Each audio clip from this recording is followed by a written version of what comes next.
Hello people, Namaste, welcome back to my channel. In this video, I will discuss about the summary of herpes virus. In previous video, I already discussed detail about each and every side heading of herpes virus. So I will discuss a total summary of herpes virus in this video. See, generally in virology it consists of DNA virus and RNA virus. In DNA virus consists of 5 types of viruses. These are herpes virus, parvovirus, papillomavirus, adenovirus, pox virus. So first I will discuss about the herpes virus. Herpes virus. What is the morphology of herpes virus? Morphology means it consists of envelope, capsid. In capsid consists of linear double-stranded DNA and the space between the envelope and the capsid called a tegument. In envelope consists of 2 parts. They are lipid and glycoprotein spikes. Spikes help for attachment of host cells DNA. Generally, linear double-stranded DNA, when it enters into the host cell, it converted into circular, then replicates. It is called rolling circle mechanism. Classification is alpha, beta, gamma. Alpha, general herpes virus 1, herpes virus 1, 2, 3 comes under alpha virus. 1 consists of HSV1, 2 consists of HSV2 and 3 consists of varicella zoster virus. Beta herpes virus 5, 6, 7. 5 consists of cytomegalovirus 6, 6, 7, 7. Next, gamma. In gamma, herpes virus 4 and 8 is present. In 4, Epstein-Barr virus, 8, Kaposi sarcoma. This is the classification of herpes virus alpha, beta, gamma. Next, I will discuss about the pathogenesis of herpes virus. Pathogenesis of herpes virus is primary infection, latent infection. Next one is recurrent infection. So in primary infection, how it transmitted, how the infection is transmitted, where the site is involved, how it spread via nerves. See, first HSV1, HSV2 are present. In HSV1, how it transmitted by oropharyngeal contact with direct contact or through saliva. HSV2 by genital sexual contact or vertical mode. So oropharyngeal means above the waist, sexual contact means below the waist. This is the site.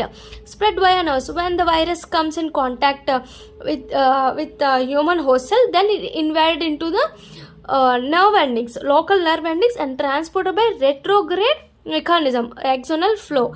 Transported by the retrograde axonal flow to the dorsal root ganglion. Dorsal root ganglion, what is the latent infection? The dorsal root ganglion of HSV1, HSV2. HSV1 trigeminal ganglion, HSV2 is sacral ganglion. This is a non-replicating state. Next one is recurrent infection. Recurrent infection is occurs because of due to some stimulus. Because of some stimulus, the virus which transported by retrograde axonal flow, so it comes again to the peripheral site. So secondary lesions comes in skin and mucosa will be seen in recurrent infections. Because of recurrent infection, this is less severe and asymptomatic because of pre-existing host immunity. The viruses which are shed into the secretions where it comes into the peripheral site. This is the pathogenesis of herpes virus. Primary infection, latent infection, recurrent infection. Next one is clinical manifestations. Clinical manifestations are, first one is oral facial mucosal lesions. Orofacial mucosal lesions are most common clinical manifestation in the herpes virus. Next most common is cutaneous lesions are most common. So first one is oral facial mucosal lesions. Oral facial mucosal lesion. Which mucosa? Buccal mucosa. They are primary lesion, recurrent lesion and other lesions. Primary lesions are gingivostomatitis, pharyngitis. Recurrent are labialis, herpes labialis. Herpes labialis means painful vesicles near lips. And other lesions are ulcerative, stomatitis, tonsillitis, vesicular lesions on the eye.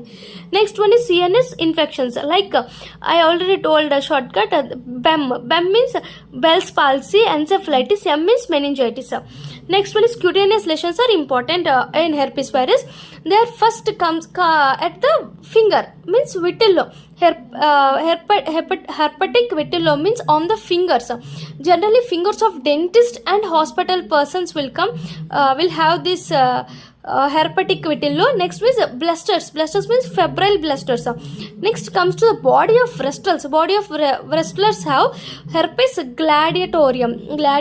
Herpes gladiatorum. Then comes to the skin. Eczema herpeticum. Eczema herpeticum in chronic eczema. Next, erythema multiforme.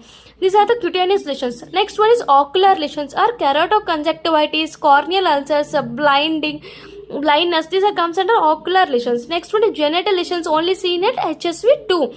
These are bilateral painful and multi-tiny vesicular ulcers are present at genital lesions. Next, visceral or disseminated herpes. There are pneumonitis and hepatitis and pneumonitis. Neonatal herpes are most common during birth. During birth, neonatal come. Generally, children have CNS infections and lesions are present in neonatal herpes of children. Next one is lab diagnosis. Lab diagnosis, first one is cytopathology. Cytopathology of Jack's preparation. In this Jack's preparation, how it prepared? Generally, it takes carpings from the bases of the lesions by using Jimson stain or Wright stain. We prepare the Jack's preparation. In Jack's preparation, we should have two types of cells. The cow dry type A inclusion bodies. Inclusion bodies, what type A? Cow dry type A inclusion bodies. Next, multinucleated giant cell. This comes under Jack's preparation. Next, in this cytopathology of Jack's preparation, HSV1, HSV2 and VZV, varicella zoster virus cannot be distinguished. So it is not that much distinction between the herpes virus. Next, virus isolation. Virus isolation generally at McCoy cell lines. Generally most definitive tool, and it is in viral growth occurs in 2 to 4 days. Cytopathic effect is in this viral isolation, infected cells seen as ballooning and diffuse rounding and ballooning can be seen infected cells.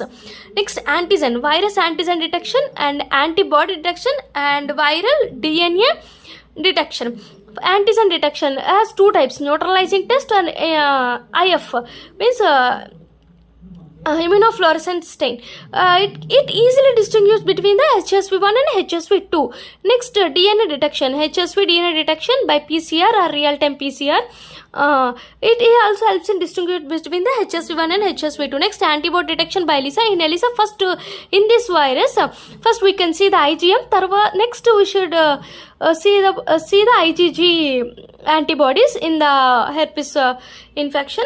So, what is the treatment? Treatment is acyclovir and famiciclovir. Acyclovir and flamicyclovir.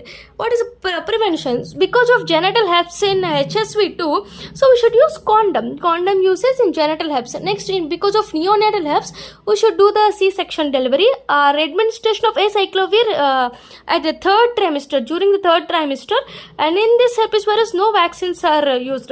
This is the summary of the herpes virus. In previous videos, I already discussed detail about each and everything of herpes virus. Please check the link below the video. Thank you. Please subscribe this channel and please support us.